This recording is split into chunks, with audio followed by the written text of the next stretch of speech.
안녕하세요. DJ 최PD 윤민몽 누구시죠? 저도 이렇게 인사를 하는 거예요? 해주세요. 해주세요. 게스트 정은택입니다. 와, 저희가 첫 코너가 아니죠. 새로운 코너를 론칭했죠. 네. 어떤 코너죠? 바로 마디북이라고 해서 게스트분의 최애 책을 같이 읽어보고서 함께 그쵸. 삶을 나누는 시간을 또 준비를 해봤습니다. 맞습니다. 그래서 저희가 이 마디북이라는 코너를 론칭을 했는데 요 코너의 주인공 은택님을 오늘 모셨는데 우리 은택님 어떤 분이시죠? 은택님으로 말할 것 같으면 우리 DJ 루리루의 남편 되시옵시다.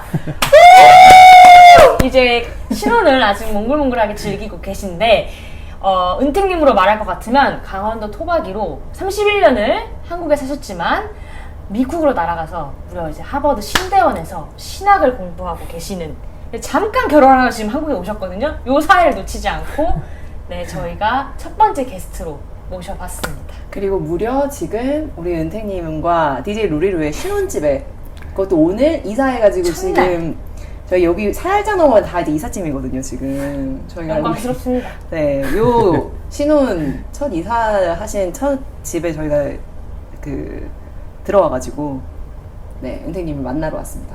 은택님 오늘 너무 반갑고요. 잠깐 본인 소개해 주시겠어요? 네, 안녕하세요. 정은택이라고 하고요. 신학을 공부하고 있고 이제 결혼한 지 2개월 된 신혼을 즐기고 있는 유부남입니다. 만나서 반갑습니다. 오늘 그 은택님이 인생책으로 그 책을 하나 골라주셨는데 바로 화면에 보이는데 요 김관성 목사님이 지으신 본질이 이긴다라는 이름이 책입니다. 강력해요. 강렬해요. 제목이. 네, 이 책 어떤 책이죠, 민모? 본질이 이긴다라는 네. 책은 김관성이라는 목사님께서 자신의 하고 싶은 너무 많은 이야기들을 이것저것 다 쏟아내는 그쵸. 하지만 그 안에 하나님이 설명하시고자 하는 본질이 무엇인지 또 맞습니다. 엿볼 수 있는 맞습니다. 굉장히 책 제목은 어려울 것 같이 보이지만 술술술술 많은 분들도 재밌게 읽으실 수 있는 책이 아닌가 싶습니다. 맞습니다. 사실 이 책을 저희도 같이 읽어봤는데 그 오기 전에 제가 이 본질이 이긴다를 살짝 또 서치를 해봤어요. 어떻게 다 사람들이 표현을 하고 있는가. 근데 이 책을 한 줄로 표현하자면 기독교의 야성과 교회의 본질에 대한 해왕과 통찰을 담고 있다. 그리고 이 김관성 목사님으로 말할 것 같으면 매일 새벽 기도 후에 페이스북에 올린 묵상글이 매일 수많은 독자들에게 공감을 불러일으키고 심금을 파고들며 유명세를 일으켰으며 특히 목회 성공하고 싶으냐? 내가 몇 가지 팁을 알려주마로 주목받은 스타 작가라고 하는데 맞으신가요? 제가 알기로는 맞습니다. 그런데 이렇게 화려해 보이는 스타 작가님이 사실은 알코올 중독자 아버지와 고래고기를 파는 막내 아들로 태어나서 상처가 많은 성장기를 지나 보내셨다고 해요. 그래서 이 책을 어떤 분은 어떻게 소개하셨냐면 자신의 상처를 품고 타인의 상처를 싸매주는 위로자라고 표현을 하셨더라고요. 저는 사실 이 본질이 이긴다를 1년 전? 우리 와이프 되시는 루리루랑 제가 아주 짧게 독서 모임 한 적이 있었거든요. 이 책을 맞아, 가지고요? 네, 그래서 저도 각자 있었어요. 맞네, 우리 같이 했었네. 근데 그때 각자 읽고 싶은 책을 하나씩 꺼내고 같이 읽는 사실 이거에 우리 시초 모임이라고 할 수 있겠다. 그거를 저희가 처음 했을 때 루리루가 이 책을 추천을 해서 읽었었어요. 읽었었어가 아니고 사실 읽으려고 제가 샀었어요. 책장에 거의 넣어놨었는데 못 읽고 있다가 이번에 은택님이 이거를 이제 추천해 주셔가지고 저도 처음 읽어봤거든요. 근데 사실 이 목사님이 굉장히 하나의 스토리만 담은 게 아니라 본인이 사시면서 자기가 느꼈던 거 그리고 여러 가지 에피소드를 다양하게 담아두셔서 되게 재밌게 그리고 결코 내용이 가볍지만은 않았지만 되게 술술 잘 재밌게 읽었어요. 민몽 어땠어요? 저는 이 목사님이 정말 하고 싶은 얘기가 많구나. 투머치 토커구나. 너무 내 얘기를 하고 싶은데 여기 이제 쏟아내면서도 뭔가 읽는 사람으로 하여금 이런 하나님이나 교회에 대해서 알려주고 싶은 거를 되게 유쾌한 면도 있고 그 다음에 저는 개인적으로 이런 에세이나 소설을 잘 안 읽거든요. 그러니까 책을 읽는 목적이 보통 정보 습득이 많아서 이렇게 좀 각 잡고 읽어야 되는데 이거는 약간 그렇지 않고 그냥 술술술 읽을 수 있던 게 또 매력이었던 것 같고 또 그 안에 생각해 볼 점도 굉장히 많아서 좋았습니다. 어떠셨어요? 저는 이거 처음 읽었을 때 진짜 많이 울었었어요. 진짜? 네, 저는 19년도에 이거 20년도구나. 20년도에 이걸 처음 읽었거든요. 네. 근데 원래 이 책 자체를 제가 원래 이 목사님을 알고 있었고 그 페이스북 그 친구는 팔로워로서 이 목사님이 쓰시는 글을 보고 있던 사람인데 그래 너무 잘 쓰시는 거예요. 그래가지고 관심 있게 보고 있다가 한 이제 기도회에 나온 영상을 봤어요. 목사님이. 근데 그 기도회 영상을 이제 19년도에 보다가 너무 제 마음에 울리는 부분들이 많았어가지고 이분 책 한번 읽어봐야겠다 라고 해서 이제 20년도에 읽은 건데 이분이 쓴 내용들이 제가 생각하고 있던 신앙의 내용이라든지 제가 경험해왔던 삶의 경험과 되게 많이 합치하는 부분들이 많았어가지고 정말 많이 위로받고 또 용기도 약간 북돋움 당하고 책으로부터 그랬던 경험이 많이 있어서 이번에 이 모임 준비하면서 다시 한번 읽었을 때도 나름대로 여전히 울림이 있더라고요. 사실 이게 그 은택님이 지금 이제 목회자시잖아요. 목회자의 꿈을 가지고 준비를 하고 계시잖아요. 그래서 이제 이게 어떤 면에서 은택님한테 인생책이 된 걸까? 어떤 면에서 용기와 온기가 된 걸까? 이런 거를 저도 모임을 준비하면서 사실 되게 그 게스트에게 되게 빙의해서 읽게 되더라고요. 그래서 내가 지금 신대원생이라고 좀 빙의를 해가지고 이제 약간 은택님의 어떤 포인트가 심금을 올렸을까 이런 거를 사실 보게 되면서 읽게 되더라고요. 근데도 좀 어렵더라고요. 그래서 어떤 게 좀 이렇게 공감이 되고 또 용기가 됐는지 좀 물어보고 싶었어요. 우선은 그 19년도 그 아까 설교 말씀부터 얘기를 하긴 해야 되는데 그 당시 19년도에 제가 되게 이제 교환학생을 갔다 와서 대학년 마지막 연도를 이제 맞이하는 때였는데 그때가 다들 알다시피 되게 좀 방황을 이제 마치고 좀 달려나가야 될 때잖아요. 이제는 취직을 하든 뭘 하든 뭐 대학원을 가든 저는 결정을 못 하겠는 거예요. 교환학생 갔다 와서 이제 신학을 복수 전공을 하고 이제 원래 공부하던 거랑 막 연결해서 고민하고 있었는데 마음속은 막 신학을 공부하고 싶은 마음이 몽글몽글 피어났어요. 근데 제가 어릴 때 목사님이 꿈이기도 했었고 아버지가 목회자시기도 했고 그런 환경에서 자랐기 때문에 신학 자체를 너무 좋아하고 성경 공부하고 기독교 전통 공부하고 이런 게 너무 재밌었는데 근데 아버지가 목회자셨다 보니까 그 어려움들을 제가 보면서 살았단 말이에요. 또 개척교회를 하시고 지금 20년 넘게 목회를 하셔도 성도 수가 막 10명 정도밖에 안 된단 말이에요. 그런 환경을 보면서 살다 보니까 두려운 거예요, 사실은. 너무 막 공부하고 싶고 말씀 전하고 싶고 한데 그 삶을 감당할 자신이 없는 거예요. 그 시기에 이제 19년도 그 영상을 봤었어요. 그 19년도에 그 이제 다니엘 기도회라는 곳에서 설교를 자신의 간증을 이렇게 하시고 그 영상을 보면서 그 내용 골자가 뭐냐면 우리의 삶이 너무너무 힘들고 때로 삶 속에서 눈물과 한숨과 비탄이 있을지라도 하나님께서 주신 그 환경 속에서 그냥 버티고 살아가라. 어떤 반전이 없어도 괜찮다. 그냥 눈물과 한숨으로 그 밀고 나가라. 그게 우리 그리스도인의 신앙이다라는 그게 골자인데 그게 저한테는 너무 큰 위로가 됐었거든요. 반전이 없어도 괜찮을 수 있구나. 그냥 나에게 주어진 그 환경 속에서 살아가도 괜찮구나. 라는 위로를 얻었는데 그러고 나서 이 책을 읽으면서 그러고 나서도 이제 바로 신학을 공부하겠다고 마음 먹은 게 아니란 말이죠. 그 다음에도 한 반년 정도를 좀 더 고민해보고 계속해서 두려워하고 기도도 해보고 하다가 이제 한 반년 정도 있다가 신대원을 가야겠다 라는 마음을 먹고 이제 이 책을 읽기 시작한 건데 이 책을 읽으면서 이제 내가 지향하는 목회자의 모습이 어떤 막 대형교회 가서 엄청난 영향력을 주면서 물론 훌륭하신 분들이 많죠. 그분들이 비난하는 게 아니라 그런 모습을 지향하는 게 아니라 정말 사람들과 함께 있고 사람들과 함께 부대끼면서 이 사람들에게 예수님이 누구인지 소개하고 함께 예수님을 닮아가는 그 약간의 변화를 추구하는 그런 목회자가 되고 싶었는데 목사님께서 자신의 삶을 하나님의 어떤 시선이라는 맥락 속에서 조명했을 때 느껴지는 그런 여운들과 그런 의미들을 담아냈잖아요. 그걸 보면서 나도 이런 삶이면 괜찮겠다. 너무 물론 이제 목사님은 괴로울 수 있는 순간들이 많았잖아요. 내가 봤을 때는 나는 이제 그 괴로움을 밖에서 보니까 잘 못 느낄 수 있지만 이런 삶이면은 이렇게 따뜻하고 여전히 우리가 이 어려움 속에서 예수님을 느낄 수 있는 삶이면 이런 삶이면 괜찮겠다라고 많이 느낄 수 있었어가지고 그래서 좀 많이 용기를 얻었어요. 목회 자리가 너무 힘들어지고 뭐 이제 뭐 신도는 졸업해도 갈 곳이 없는 사람들이 많아지고 있는 시대인데 그냥 내가 열심히 공부하고 준비해서 나에게 주어지는 자리가 내가 준비한 것에 비해서 좀 초라해도 내가 기대한 것이 아니더라도 괜찮겠다. 그냥 그 안에서 하나님을 발견하고 사람들과 함께하면 그것만으로 가치 있고 의미 있는 인생일 수 있구나 라는 거를 먼저 보여주신 것 같아서 되게 용기 얻고 눈물도 많이 흘리고 그래서 좋았어요 저는.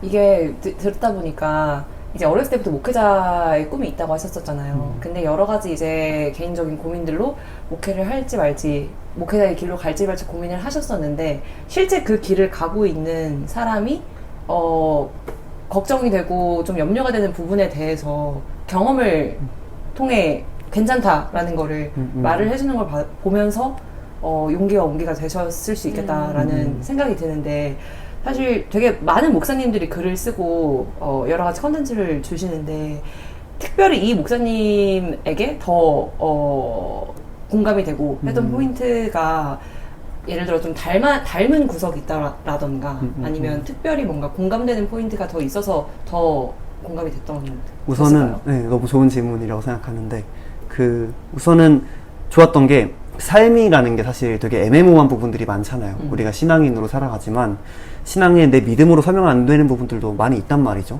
근데 그런 것들을 어떤 목사님들은 되게 그냥 칼로 자르듯이 기도해, 뭐 말씀 읽어 이런 식으로 공식처럼 대하는데 이 목사님 그렇게 하지 않더라고요. 그 애매모호함을 인정하면서 그걸 싸매면서 그 안에서 또 신앙인들이 걸을 수 있는 길들을 제시하는 것 같아서 그래서 좀 삶에 깊이가 있는 분이구나 라는 생각이 들어서 좀 좋아했었고 또 별개로 제가 공감했던 포인트는 제 개인적으로 제 살아온 환경이 그렇게 막 좋지 않았어요. 제 기준에서는. 그래가지고 좀 위축되는 부분들도 많았고 늘 좀 자신감이 없었고 늘 약간 최악의 시나리오를 상정하게 되고 좀 그런 경험들이 그런 성향들이 제가 제 삶을 회상했을 때는 그 환경으로부터 형성된 부분인 것 같은데 그런 부분들이 목사님이 책에 쓰신 그 목사님의 묘사 속에 들어가 있는 것 같더라고요. 그래가지고 나도 이런 부분들이 있는데 그래서 나 이 부분 좀 공감할 수 있는데 그러니까 이런 포인트들이 좀 많이 있었어가지고 그래서 특별히 좀 더 공감했던 것 같아요. 저도 이제 책을 읽다 보면 자기한테 되게 대입해서 자기 상황을 보게 되잖아요. 근데 저도 이제 제가 책을 이제 밑줄 치면서 되게 진짜 너무 공감이 된다라고 써놨던 포인트들이 있었었는데 제 책이 그러니까 여기에 그런 말이 있었어요. 인생의 66페이지인데 인생의 고통과 무거운 삶의 짐을 기도라는 수단으로 반드시 해결해내야 할 무엇으로 생각하지 마십시오. 그리고 당하기와 짊어지기를 겪어내는 것이 더욱 성숙한 그리스도입니다. 근데 이제 이거를 보면서 좀 이어지는 맥락인데 앞에 그런 멘트가 있었었는데 결국 불안과 두려움은 하나님을 간절히 찾고 울부짖는 근원의 동기가 되는 것이다 하면서 그러니까 여기가 아니었던 것 같은데 제가 지금 못 찾겠는데 뭐였냐면 내가 가지고 있는 결핍과 내가 가지고 있는 어떤 하나님이 반드시 해결해줬으면 하는 부분들이 각자가 있을 거잖아요.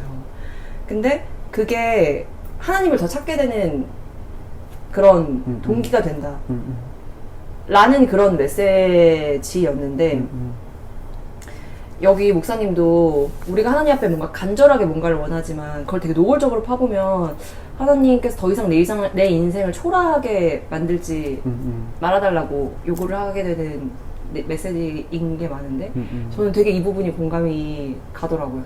제가 되게 하나님 앞에 간절하게 되는 부분은 내가 나를 봤을 때 되게 내 마음에 안 드는 것들 내가 마음에 들지 않는 것들에 대해서 하나님을 되게 붙잡고 이걸 어떻게든 해결해달라고 하게 되는데 아까 은탱이 말씀하신 것처럼 하나님이 보셨을 때 그거는 하나님께서 되게 쓰시는 도구가 될 수도 있고 오히려 도구가 될 수도 있고, 그리고 그렇게 애쓰지 않아도 되는 것. 내가 어쩌면 이렇게 무브온 해야 되는 게 아니고 당하기와 짊어지기를 원하는 영역일 수 있겠다? 이런 생각을 하면서 제가 가지고 있는 그 결핍, 제가 가지고 있는 그 어떤 문제에 대해서 되게 약간의 자유로움을 느끼는 그런 공감되는 포인트들이 있었었거든요. 맞아요. 그래서 그게 이제 위로가 한편으로는 되고 할 수 있겠다.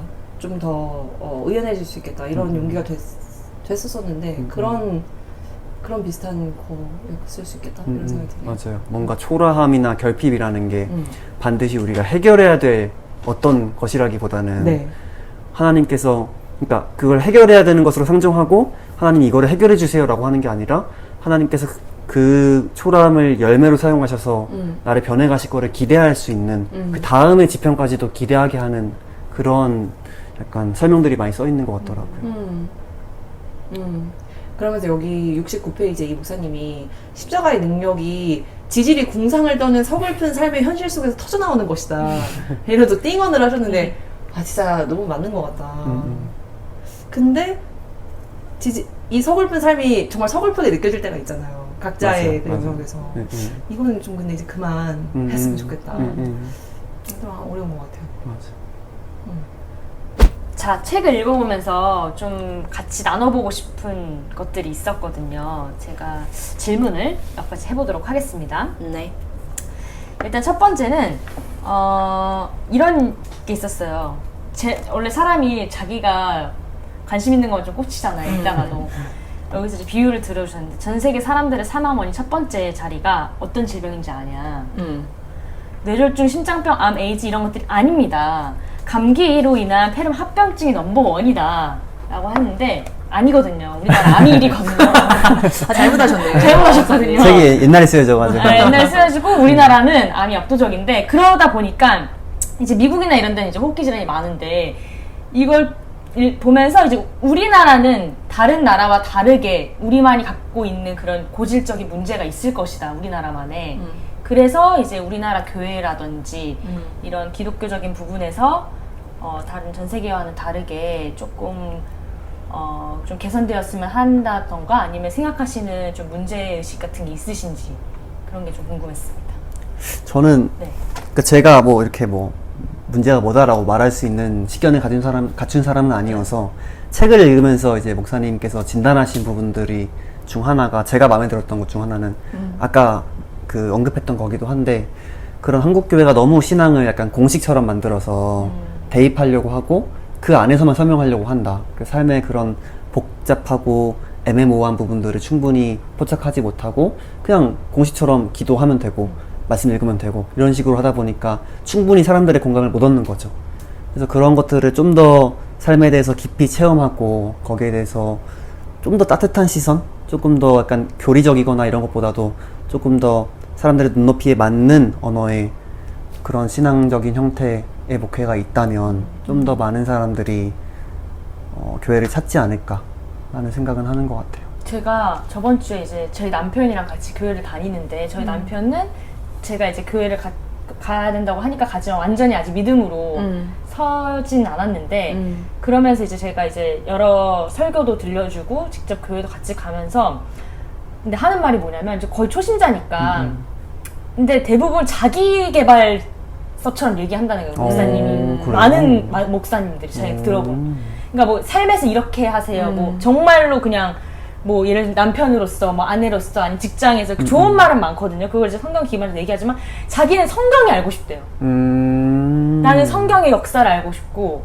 성경의 이런 하나하나의 이 본질을 알고 싶은데 가면 목사님들이 다 자기 개발 삶에서 어떻게 살아야 되는지만 얘기한다는 그게 오히려 약간 불만점이더라고요. 그래서 근데 그런 목회가 많아지는 것 같기도 해요. 저도 이제 그 설교를 들으면 이제 자동으로 알고리즘이 다른 목사님들도 띄워주잖아요. 그쵸, 그래서 들어보면은 정말 성경에 대해서 깊게 얘기하는 것보다는 삶에서 그냥 어떻게 살아야 되는지를 많이 알려주시는 걸 들으면서 초심자도 저렇게 생각을 하고 정말 성경을 알고 싶어 하는 사람들도 많은데 그런 사람들은 그런 자기개발 얘기만 하면 또 그 마음이 덜 갈 수도 있겠구나라고 그냥 이제 남편을 들으면서 그런 생각이 들었거든요. 그래서 너무 좋은 포인트인 것 같아요. 그런 에피소드가 하나 있어서 공유해봤습니다. 잘 들었습니다. 그러면은 두 한번 번째, 질문해볼까요? 네, 네. 두 번째도 질문이 있습니다. 부 제목이 마돈나가 도움을 다 주네. 여기 재밌었어요.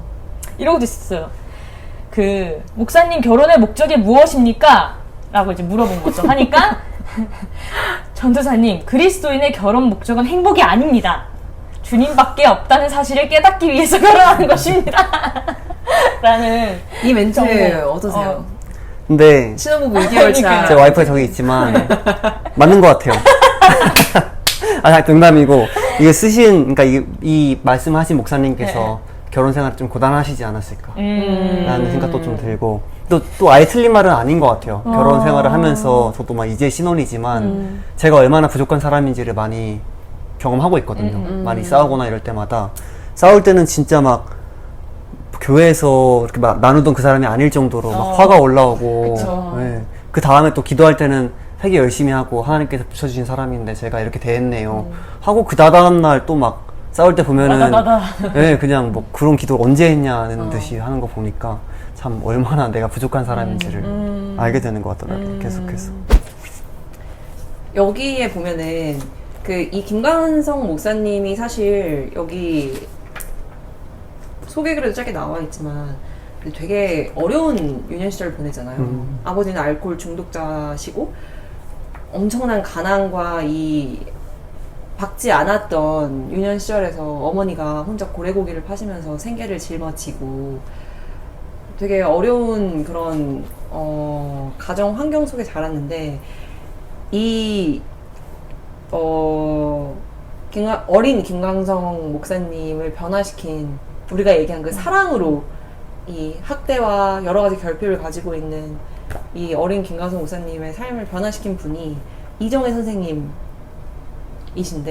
그 선생님이 이제 교회의 은사님이시고 이 분을 만나면서 삶이 이제 이 김광성 목사님이 변하게 되었는데 이런 분이 은택님께도 있었는지 그리고 윤밀목에도 있었는지 얘기 우리 해보면 좋을 것 같아요.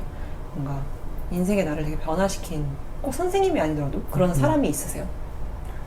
막 이렇게 그러니까 막 명시적으로 말할 수 있는 분은 없는데 저는 그래도 꼽을 수 있는 사람이 있다면 제가 중학교 1학년 때 만났던 목사님이 있어요. 제가 강원도 출신이니까 이제 서울로 유학을 방학 때 갔단 말이에요. 서울로 유학을 이제 와가지고 영어 수학을 좀 공부하려고 왔어요, 서울에. 근데 그 당시에 이제 공부를 하면서 저녁에는 근처 교회에서 그냥 기도회 있다 해가지고 기도했단 말이에요. 근데 그때 만난 목사님이었어요. 근데 정작 하루는 공부는 안 하고 기도가 너무 재밌는 거예요. 또 목사님이 인정해 주니까 기도 열심히 하면 인정해 주니까 그게 좋아서 갔어요. 그래서 맨날 열심히 기도하고 집 갈 때 그냥 집 가는 길 같았어가지고 끝날 때까지 기도하고 같이 집 가고 이랬는데 그랬던 그때마다 목사님께서 조언해 주시고 응원해 주시고 했던 경험이 저한테 너무 좋았어서 그게 계속해서 기도하게 됐던 원동력이 되었던 것 같아요. 그때는.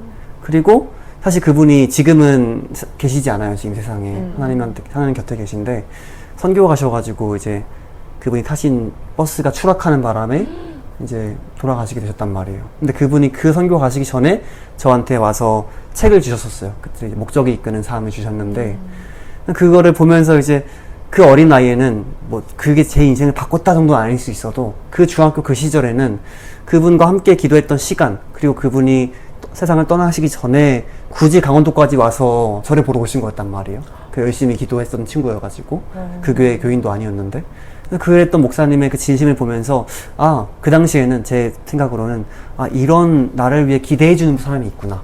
나를 좀 좋게 봐주고 나의 변화를 또 나의 인생을 진심으로 응원해주는 사람이 부모님 이외에도 있구나 라는 그 생각을 처음으로 들게 했던 분이었어요. 저는 좀 여전히 기억에 남아요. 곽병배 목사님이라는 분인데 여전히 기억에 남아있어요. 본질이 이긴다.